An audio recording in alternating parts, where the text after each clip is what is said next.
Hello and welcome. Maazị Ụwazirike, achọrọ m inye gị obere advice because iso n'ofu onye Igbo ji eme ọnụ tata. I respect you. I honor you. Without you today, I don't think no one had the bold enough to put Biafra. Nobody in Igbo extraction was able to mention that word Biafra until you came with your Mazop movement. So I enegi ọnọdụ ruru gị n'ala Igbo. Igbos will respect you. Igbos will honor you.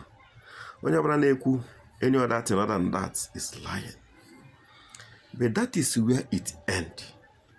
Raf, you gotta enwete nwere anyị Biafra. You don't have the clout. You don't have the cord. You don't have the charisma. You don't have what it takes to give us Biafra. I remember that overtaking is allowed.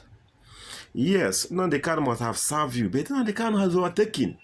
Today, Nnamdi Kanu is the face of the Biafran struggle. The whole world knows this. So, because now you're 8 years in Nnamdi Kanu Ajanagari, I heard what you are saying about Ojukwu handing over the mantle of Igbo leadership over to you and days of Fury and so on and so forth. That is true. You have said it many times. But remember that Nnamdi Kanu have overtaken Ojukwu himself. When my parents died, I didn't cry. But when Ojukwu died, I cried to tell you how much I love Ojukwu. But the truth is that Nnamdi Kanu have done more than Ikemba did for us when he was alive. That is fact.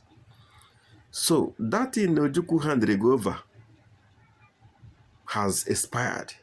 Nnamdi Kanu is the leader of the Igbo worldwide. Oh, Nyama. I must say Igbo state. I must say anywhere. Abia. He is the leader of the Igbo nation. Whether you like it or not, and whether anybody is happy about it or not.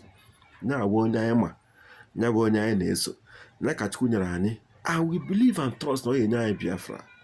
Together with our support. So, because the city, whatever you are planning with Uchemefo will not work. Uchemefo will follow Anambra. I love him, but he's taking us for granted.